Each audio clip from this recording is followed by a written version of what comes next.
nasa third Sunday po tayo ng ating theme for September, Great Reversal. Alam na alam ni Pastor, ha? Si Pastor ang may alam. Great Reversal. Okay. Sino dito ang hindi nakakaalam ng storya ni Jonah? Parang wala, di ba? Ibig sabihin nito, sikat na sikat si Jonah sa Bible. Napakadalang siguro ng tao, lalo na kung Kristiyano, na makakausap natin na walang alam tungkol sa buhay ni Jonah. So ngayon, tingnan natin kung paano ginamit ng Panginoon yung buhay ni Jonah, kung paano nagkaroon ng great reversal, at marami pang bagay na matututunan tayo. Samahan nawa tayo ng ating Panginoon sa ating pag-aaral. Pero bago yon, tingnan muna natin yung mga katotohanan, yung mga aralin na matututunan natin sa story ni Jonah. Magsisimula tayo sa Jonah chapter 1 syempre. Hanggang chapter 3 lang naman po tayo. Huwag po kayo mag-alala, hindi ko po inubos yung Jonah. Hanggang chapter 4 po yung buong libro ng Jonah. Pero hanggang chapter 3 lang tayo. Ang sabi sa Jonah chapter 1, the Lord spoke His word. Chapter 1 verses 1 and 2. The Lord spoke His word to Jonah, son of Amittai. Get up, go to the great city of Nineveh and preach against it because I see the evil things they do. So number 1 lesson and truth na ating matututunan sa storya ng buhay ni Jonah, God is compassionate. Maawain ang ating Panginoon. Bakit? Bakit natin sinabi to? Nababasa po ba? Yan.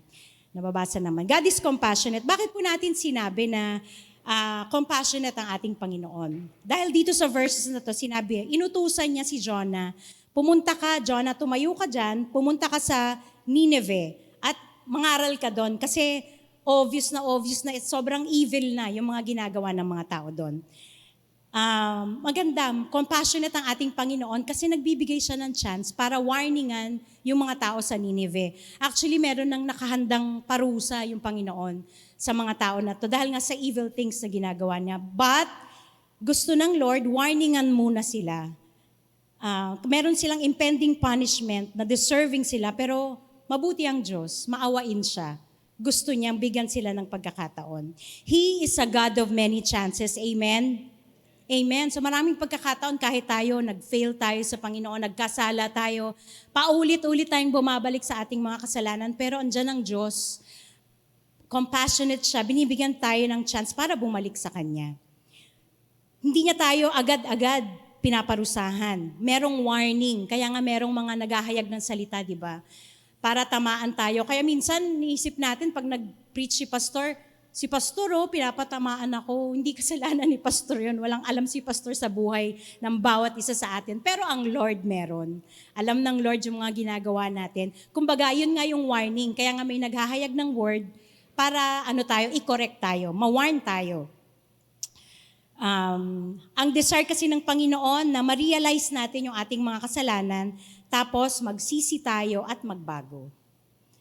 God desires for us to live righteous and pleasing before Him. Yun ang gusto ng Lord, yung lalo na kung sinasabing Kristiyano tayo, maging maayos tayong mamuhay at yung malulugod naman siya sa buhay natin. So number 1, yan yung number 1 truth and lesson, God is compassionate. Number 2, God is omnipresent. Ang sabing ganun sa verse 3 ng chapter 1, but Jonah got up to run away from the Lord by going to Tarshish. He went to the city of Joppa, where he found a ship that was going to the city of Tarshish. Jonah paid for the trip and went aboard, planning to go to Tarshish to run away from the Lord. Anong gagawin ni Jonah? Tatakas si Jonah. Akala ni Jonah, matatakasan niya ang Panginoon. Pero hindi niya alam, nakalimutan siguro ni Jonah. Jonah is a prophet. Kaya sigurado alam niya to, that God is present everywhere. Walang tao na makakatakbo sa ating Diyos. Walang lugar na pwede nating pagtaguan mula sa Diyos. Kahit pa nasa ilalim tayo ng kama, hindi tayo makakapagtago sa Diyos. Walang bagay ang pwedeng ilihim sa Lord dahil walang lugar sa mundo kung saan wala ang ating Panginoon. Ang sabi nga sa Awit 139:7-10, saan ako magpupunta upang ako'y makatakas? Si David po ito nagsasalita. Saan ako magpupunta upang ako'y makatakas? Sa iyo bang espiritu ako ba'y makakaiwas? Kung langit ang puntahan ko, tiyak na naroon ka. Sa daigdig ng mga patay, humimlay man ako'y ikaw din ang kasama.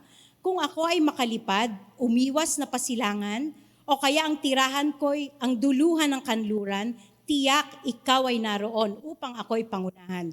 Matatagpo kita roon upang ako ay tulungan. So talagang kahit si Haring David, no, alam na alam niya na wala siyang pupunta, wala siyang masusulingan na wala ang Lord. Kahit saan siya magpunta, langit, impyerno, or saan man siya pumunta, nandun ang Panginoon. Ito yung comfort actually ni David.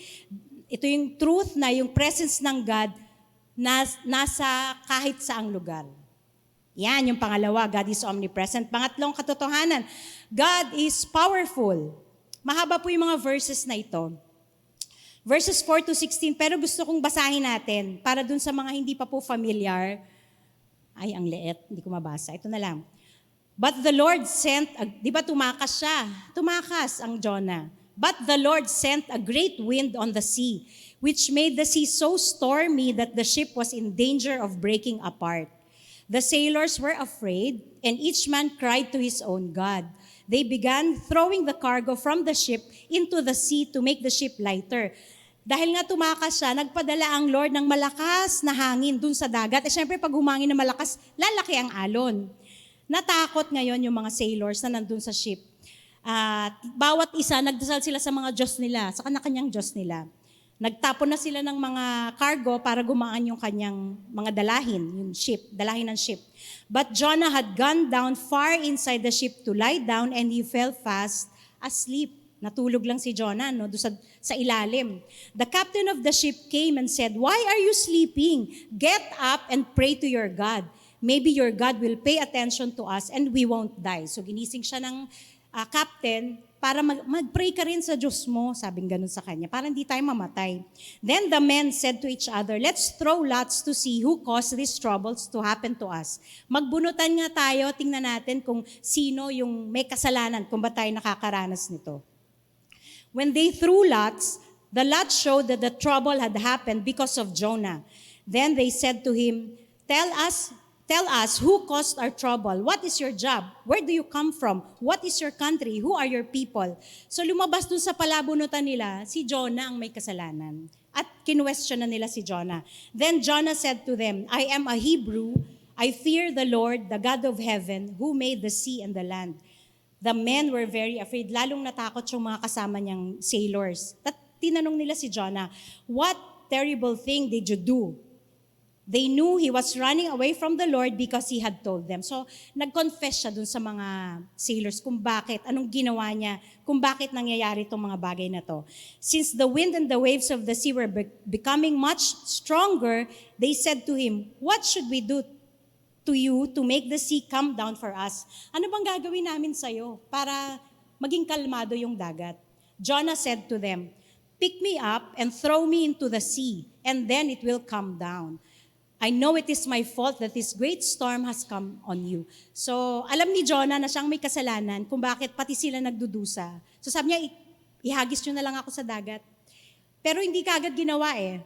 Ang ginawa nitong mga sailors, they tried to row the ship back to the land, but they could not because the sea was becoming more stormy. So, hindi naman nila, siguro natatakot din silang ihagis kasi mamamatay sigurado si Jonah pag hinagis sila. So, pinilit na lang ibalik sa land yung ship.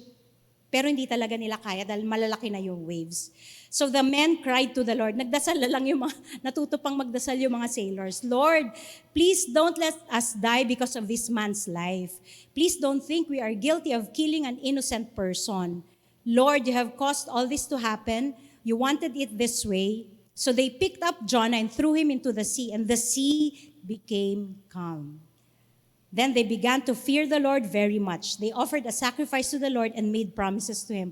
So nung inihagis nila si Jonah, naging kalmado. Ay di ba gawa nga ng Lord yung mga bagay na yun? Talagang powerful ang ating Panginoon. Nung nag-disobey si Jonah sa kanya, ginawa niyang uncomfortable, dangerous yung biyahe ni Jonah by sending great winds at malalaking alon. Since He created everything, ang ating Diyos, siyang ating creator of heaven, earth, and everything in it, He is in control of everything. The winds obey Him. Kumbaga, walang bagay na nilalang ng Diyos ang hindi susunod sa Kanya. This is how powerful God is. Nagparamdam siya, ang Diyos, kay Jonah, na hindi niya nagustuhan ang ginawa ni Jonah na pagtakas sa utos niya. So nagparamdam ang Diyos sa kanya. At alam naman ni Jonah na may kasalanan siya, sabi niya ganun. I know it is my fault that this great storm has come on you. Alam niya, aminado siya. Natakot din siya for his own life. Natakot din, syempre. Natakot din si Jonah for the lives of the people na nandun sa ship. So, God is powerful. Yan yung pangatlong katotohanan. Mangyayari ang mga bagay na hindi natin alam, pero ang kapangyarihan ng Diyos kasi ang gagawa niyan. Kahit na minsan iniisip natin, imposibleng mangyari to. Pero kapag Diyos ang gumawa, magugulat na lang tayo. Ganun siya ka-powerful. Ikaapat, God is our protector.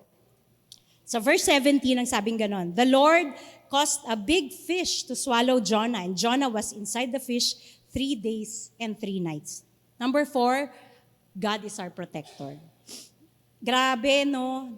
Nagparamdam ang Diyos na hindi niya nagustuhan yung ginawa ni Jonah. So parang ginawa niyang uncomfortable yung kanyang biyahe. Nung hinagi siya sa dagat, sure na mamamatay na si Jonah, pero the Lord protected him still.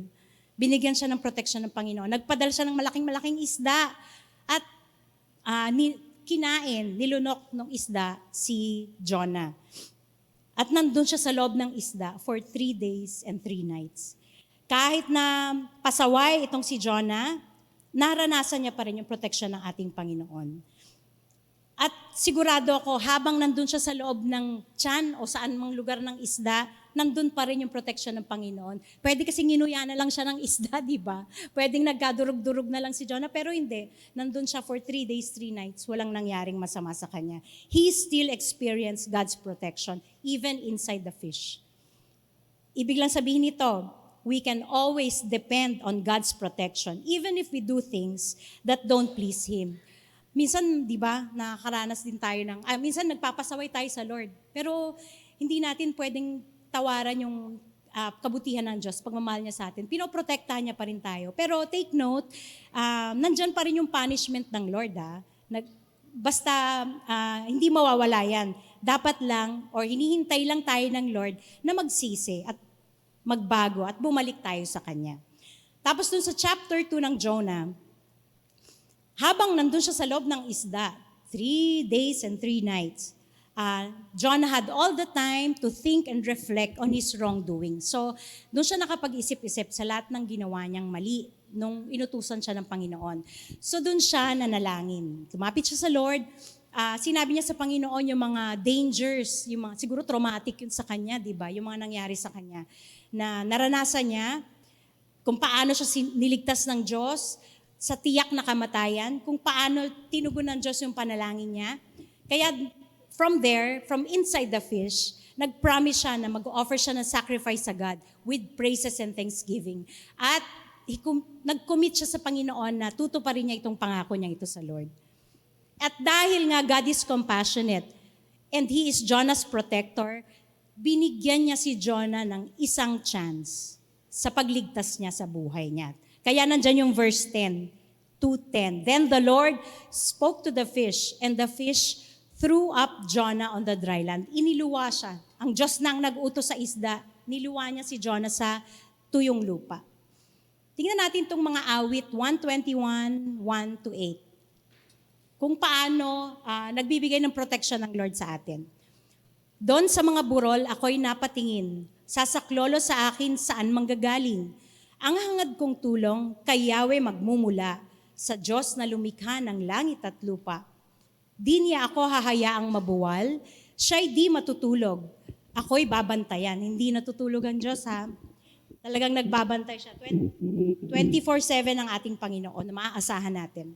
Ang tagapagtanggol ng bayang Israel, hindi natutulog at palaging gising. Si Yahweh ang ating tagapag-ingat, laging nasa piling upang magsanggalang. Di ka maaano sa init ng araw, kung gabi ay di ka sasaktan ng buwan. Si Yahweh ang siyang sa iyo'y mag-iingat, sa mga panganib ika'y ililigtas. Si Yahweh ang siyang sa iyo'y mag-iingat, saan man naroon ika'y iingatan hindi ka maaano kahit na kailan. So itong mga verses na to, i-claim natin to mga kapatid. Ito ay assurance, kasiguruhan that God is all sufficient for us para sa protection natin. Lalo na kung meron tayong mga gagawing bagay na medyo kinakabahan tayo, may mga travel tayo, yan yung i-claim natin, Lord, protect us. Ito i-claim natin to, hindi natutulog ang Diyos, babantayan niya tayo. Reminder itong mga verses na to that we can never depend on any of His creations for safety. Kasi sabi dito ni King David, doon sa mga burol, ako'y napatin. Kahit yung mga creation ng Lord, yung mga nature na yan, hindi natin maaasahan para protektahan tayo. Diyos pa rin ang aasahan natin for our protection because He is the creator of all things. Tandaan natin, He watches over us. He never sleeps. He looks after us as a shepherd looks after his sheep. So para tayong mga sheep, ano ba yung sheep sa Tagalog? Tupa na inaalagaan ng kanyang pastol. Ganyan tayo alagaan ng ating Panginoon. And ang huling katotohanan, nasa chapter 3, God is consistent in His plans. God is consistent in His plans. Sabi sa Jonah chapter 3 verses 1 and 2, the Lord spoke His word to Jonah again and said, "Get up, go to the great city Nineveh and preach to it what I tell you to say." Nung nabuhay muli si Jonah, inutusan muli siya ng Panginoon. Gusto pa rin bigyan ng Panginoon ng pag-asa ang Nineveh na magbago, magbago sa kanilang mga kasalanan. Kaya muli, nag-utos ang Panginoon kay Jonah. Ito ay pagpapakita na consistent ang Panginoon sa mga plano niya. For Nineveh to realize their sins and for them to repent. Nagbibigay ng panahon ng Diyos para hindi niya ibigay ang judgment niya sa Nineveh. Pati na rin sa atin, syempre. Nagbibigay ng second, sabi ko nga kanina, He is a God of many chances. So nagbibigay pa rin, consistent ang Diyos sa kanyang mga plano. If God wants to give us another chance to repent and return to Him, katulad ng ginawa niya sa Nineveh, He will make a way for us. Kung ang plano ng Diyos is to show us mercy, He will show us mercy. If His plan is to bless us, He will bless us. If God's plan is to make us successful, gagawin ng Panginoon yan sa atin. Dahil consistent siya sa kanyang mga plano. If His plan is to grant our request, yung mga panalangin natin, bibigay ng Panginoon yung mga pinapanalangin natin sa Kanya. He will never withhold from us any of His good plans. Tandaan natin yan. Maganda ang plano ng Panginoon sa bawat isa sa atin, and He will never withhold any of them sa atin. Hindi siya pabago-bago ng isip. Unlike, katulad ng tao, di ba? Pabago-bago tayo. Katulad ng mga babae, pabago-bago ng isip. Pero ang Diyos, consistent sa kanyang pag-iisip, sa kanyang plano. Para sa atin, para sa kanyang mga anak. So, yan yung part 1 ng pag-aaralan natin. Punta na tayo sa part 2. Paano ba nag-submit si Jonah? Paano niya sinunod ang Diyos? Paano kaya bumawi si Jonah dun sa pangalawang pagkakataon nung inutusan siya ng ating Panginoong Diyos? Number 1, Jonah truly obeyed the Lord. Yan. Number 1, Jonah truly. Truly, nilagay ko dyan truly Take note. Jonah 3:3, ang sabing ganon. So Jonah obeyed the Lord and got up and went to Nineveh. It was a very large city. Just to walk across it took a person 3 days. Paano daw? How did Jonah obey the Lord? He got up and went to Nineveh. Tumayo siya at nagpunta sa Nineveh. Kumpara natin yung Jonah 1:3. Ganda, no? Jonah 3:3 tas Jonah 1:3. Tingnan natin kung una niyang ginawa. Ang sabi doon sa Jonah 1:3, but Jonah got up to run away from the Lord by going to Tarshish. He went to the city of Joppa. Una, ito yung partial obedience ni Jonah sa Panginoon. Bakit sinasabi nating partial? He got up to run away. Tumayo naman siya Sinabi ng Lord sa kanya, tumayo ka dyan, uutusan kita. Totoo naman, tumayo siya. Pero sa Joppa siya nagpunta, hindi siya sa Nineveh nagpunta. Totoo naman na tumayo at umalis si Jonah. In fact, sabi pa dyan, tumakbo pa siya. He got up to run away. Nagtatatakbo pa si Jonah. Yung nga lang, sa Tarshish nga, sa Joppa siya nagpunta, hindi sa Tarshish. Siguro kung, dahil nga prophet ito si Jonah, kung may nagtanong sa kanya nung panahon na yon, o tinanong siya ng mga family niya o kaibigan niya, saan ka pupunta, Jonah? Ay, inutusan ako ni Lord. So, akala nila yung utos ng Lord sa kanya, pumunta sa Joppa kasi doon siya nagpunta. Wala namang ibang nakakaalam ng utos ng Lord kundi si Jonah at ang Lord eh. So, hindi nila alam. Totoo, ibig sabihin ng partial obedience dyan. Sumunod naman si Jonah, di ba? Right? Partially. Umalis siya eh. May pinapupuntahan ng Lord para pumunta siya sa dito. Umalis siya, pero hindi siya nagpunta dun sa dapat niyang puntahan. So, this is not true obedience, but false or half obedience only. And half obedience is disobedience. Tandaan niyo yan, pagka hindi buo yung pagsunod natin sa Panginoon, hindi pagsunod yan, disobedience yan. This is why we are saying now that Jonah truly obeyed the Lord this time. Ngayong pagkakataong ito, sa second chance niya, totoo na sinunod niya na ang Panginoon kasi umalis siya at sa Nineveh siya nagpunta kung saan sinabi ng Diyos kung saan siya pupunta. So yan yung first. Dalawa lang naman po ito kung paano nag-submit si Jonah sa ating Panginoon. Jonah truly obeyed the Lord. Pangalawa, Jonah entered the city of Nineveh. Ang sabi sa Jonah 3:4, after Jonah had entered the city and walked for 1 day, he preached to the people saying, after 40 days, Nineveh will be destroyed. So paano daw nag-obey ito si Jonah? He walked and preached. Kanina, paano nga sumunod si Jonah ng totoo? He got up and went. Pangalawa, he walked and preached.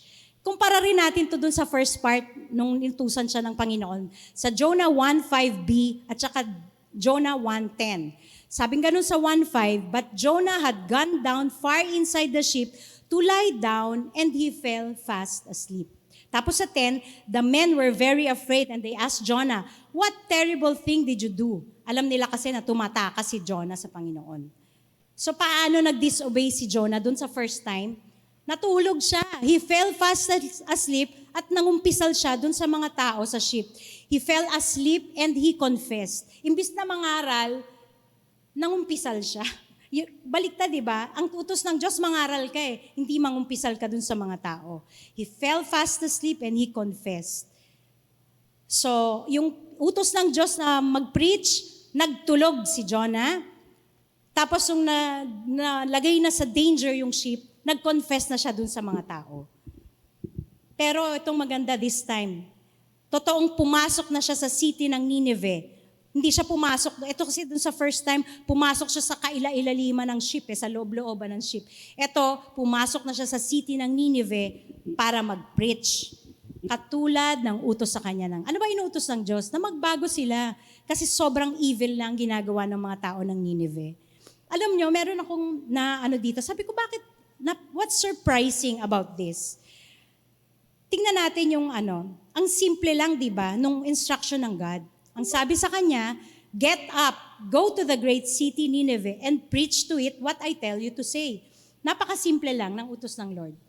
Tumayo ka dyan, pumunta ka sa Nineveh, ituro mo kung ano yung sinabi ko sa'yo. Hindi naman sinabi ng Lord, mag-perform ka ng miracle doon. Pabilibin mo sila, pahangain mo sila sa mga gagawin mong miracles. Hindi naman ganun ka-complicated, kahirap yung pinagagawa sa kanya. Pinapupunta lang siya para magsalita, mag-warn. But even simpler was Jonah's way of warning the people of Nineveh. Ano lang ang sinabi ni Jonah according to the verse? After 40 days, Nineveh will be destroyed. Hindi natin alam, hindi kasi nakasaad dun sa Bible, kung meron pa siyang ibang mga sinabi. Pero ito lang yung naka-record, after 40 days, Nineveh will be destroyed. Di ba? Ganun lang kasimple yung sinabi niya. Ang nakapagtataka lang, hindi naman pala mabigat ang gagawin ni Jonah. Pero bakit hindi siya sumunod agad? The first time God commanded him. Baka naman nakala niya, mahirap yung pinagagawa sa kanya ng Diyos, kaya tumakas siya. Hindi mo na kasi sinubukan, di ba? Gusto pa kainin ng isda eh. According to verses 5 and 9, after mag-preach ni Jonah, The people believed. Grabe, yun lang ang sinabi ni Jonah. After 40 days, i-destroy ng Diyos ang Nineveh. Naniwala ang mga tao kagad eh. They believed in God. Nag-ayuno sila. They put on sackcloth to show sadness. Even the king got up from his throne. Narinig ng king. Bumaba siya sa kanyang trono. Hinabad niya yung kanyang robe. At nag-cover siya ng sarili niya with ruff or sackcloth. Naupo siya sa ashes para magpakita na nalulungkot siya or hindi upset siya sa ginawa ng kanyang bayan. At gumawa siya ng announcement sa mga tao. Walang tao o hayop na pwedeng kumain o uminom. Lahat tayo dapat nakasuot ng rough cloth o sackcloth. Magpakita tayo na sobrang hiyang-hiya tayo sa mga kasalanan nating ginawa. At ang lahat ng tao dapat umiiyak, humingi tayo ng tawad sa Panginoon. At lahat ng tao wala nang gagawa ng masama. People should turn away from evil living. Because Jonah preached to the people of Nineveh, may pagbabagong nangyari. Naniwala sila sa Diyos, they realized that they sinned, and God knows their evil deeds and He isn't pleased. At nag-ayuno sila, nagsisi, humingi ng tawad, nagbago ang kanilang pamumuhay. The great reversal, Jonah 3:10. When God saw what the people did, that they stopped doing evil, He changed His mind and did not do what He had wanted. He did not punish them. Yun yung naging resulta ng pagsunod ni Jonah. Because Jonah obeyed God and preached to the people of Nineveh, God reversed His decision and did not punish them as He had said He would. Hindi tinuloy ng Diyos yung intended judgment sa mga taga Nineveh. Dahil sumunod si Jonah, salamat kay Jonah. Sumunod na siya kahit nung first time, nagpasaway siya, but the second time, sumunod siya, nangaral siya. Hindi tinuloy ng Diyos yung parusa. Ang magandang resulta, nakinig yung mga taga Nineveh sa warning ng Diyos through Jonah. Pinaniwalaan siya eh. Pinaniwalaan siya ng mga tao. Pero alam niyo ba, itong mga pagbabagong ito na ginawa ng mga tao ng Nineveh, ay ang mga parehong pagbabago na ginagawa ng isang tao kung siya ay makarinig ng mabuting balita ng kaligtasan sa panahon natin ngayon. Ano-ano na nga yung tatlong bagay na yon? Maniwala sa Diyos, believe in God. Second, realize that all of us are sinners and that God is not pleased with our sins. Ma-realize na lahat tayo nagkasala. Pangatlo, mag-ayuno, magsisi, humingi ng tawad, at baguhin yung ating pamumuhay. Ayan, nandyan po. Yan yung ginagawa ng mga tao, di ba? Pag nakarinig sila ng good news of salvation, nare-realize, naniniwala sila na may Diyos pala talaga. Nare-realize nila ako, makasalanan pala ako, akala ko mabait ako eh. Kasi nagpopo ako sa nanay ko. Hindi ako pumatay ng tao, mabait ako. Pero hindi. Nare-realize na kahit mabait siya, kahit hindi pumatay ng tao, ang isang tao, makasalanan pa rin siya. At hindi natutuwa ang Diyos sa kanyang kasalanan. Minsan nga hindi na tayo nagfa-fast, di ba? Pero nagsisisi tayo at humingi tayo ng tawad. At binabago natin as much as we can, through God's grace, pinipilit nating baguhin yung ating pamumuhay. With this, God is reminding us today of, next slide please, the Great Commission. Kung may great reversal kanina, pinapaalala ng Diyos sa atin, the Great Commission. Matthew 28:19-20, therefore, go and make disciples of all nations, baptizing them in the name of the Father and of the Son and of the Holy Spirit, and teaching them to obey everything I have commanded you. And surely, I am with you always to the very end of the age. So, kumusta tayo? Utos sa atin to ng Diyos, di ba? Kumusta tayo in terms of our Christian obligation to share the good news of salvation to people who are godless and hopeless? Ginagawa pa rin ba natin? O yung mga panahon lang na bagong Christian tayo, hat na hat tayo mag-share ng salvation? Hat na hat tayo mag-evangelize? Kumusta tayo ngayon? Hindi lang po kayo chinecheck dito, pati ako, mga kapatid, lahat po tayo. Kahit yung mga nasa online natin, na-check din. Baka nakakalimutan na natin mag-share ng salvation sa iba. Pero utos ito ng ating Panginoon eh. If we disobey God sa utos na ito, maraming tao ang mapapahamak. Parang sa Nineveh, di ba? Kung hindi nangaral, kung hindi sumunod si Jonah, napahamak ang Nineveh, baka naubos ang tao dun. Dahil pinarusahan ng Diyos. Kaya ganun din tayo, maraming tao ang mapapahamak kung hindi tayo susunod sa utos ng Diyos na maghayag ng salvation na ino-offer na ating Panginoon. Hindi rin malulugod ang Diyos sa atin bilang anak niya pag sumaway tayo sa utos na ito. Kaya habang binibigyan tayo ng chance ni God to share this good news of salvation, gayahin natin si Jonah sa totoong pagsunod niya sa Lord. Let us get up and go. Let us walk and preach. Huwag tayong maging kampante lang na, save naman ako okay na ako dito sa church tuwing Sunday. Attend na lang ako ng minsan, midweek. Okay na to, ligtas naman ako anytime mamatay ako. Langit ako Huwag tayong maramot. Let us get up and go, let us walk and preach. Yan ang utos sa atin ng ating Panginoon. Hindi complicated ang utos ng Diyos sa atin. Walang marang miraculous acts na pwede tayo, na sabihin natin, tumayo ka dyan. Yung mga pilay, hindi natin palalakarin. Gawa na ng Diyos yan. Iba ng gift sa ibang tao na may ganyang gift na yan. Pero ang sabi lang sa atin, mag-share tayo Hindi na natin kailangan tumakas sa utos na ito ng ating Panginoon. Katulad ng ginawa ni Jonah the first time.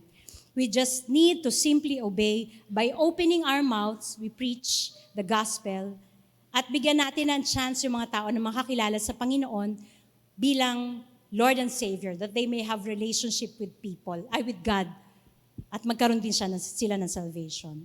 Tayo po'y manalangin. Salamat, Lord, sa word mo sa umagang ito. Salamat, Lord, sa buhay po ni Jonah na naging inspiration po sa amin. We can relate to Jonah, Lord. Alam po namin na pasaway kami sa mga utos niyo minsan, talaga pong hindi kami sumusunod. Pero salamat that you are compassionate and you are a God of many chances.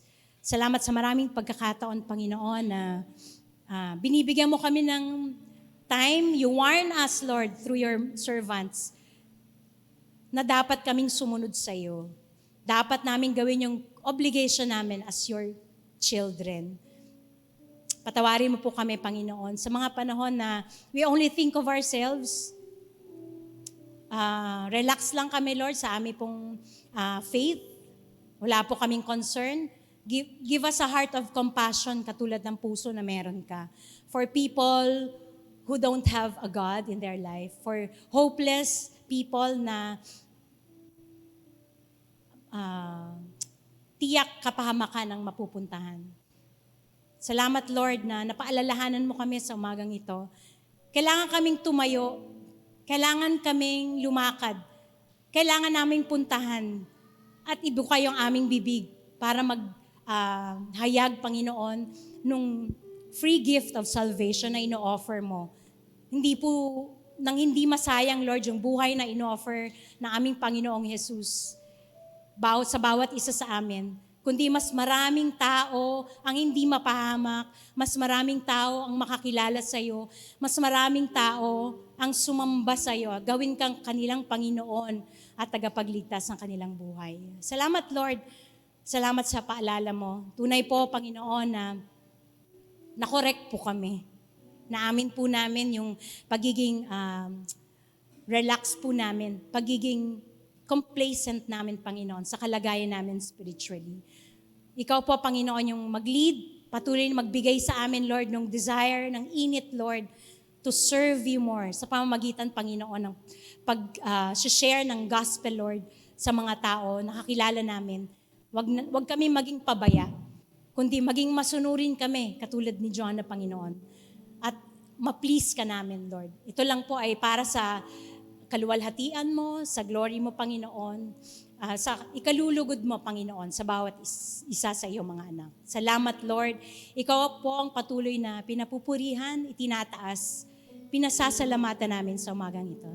In Jesus' name, amen and amen.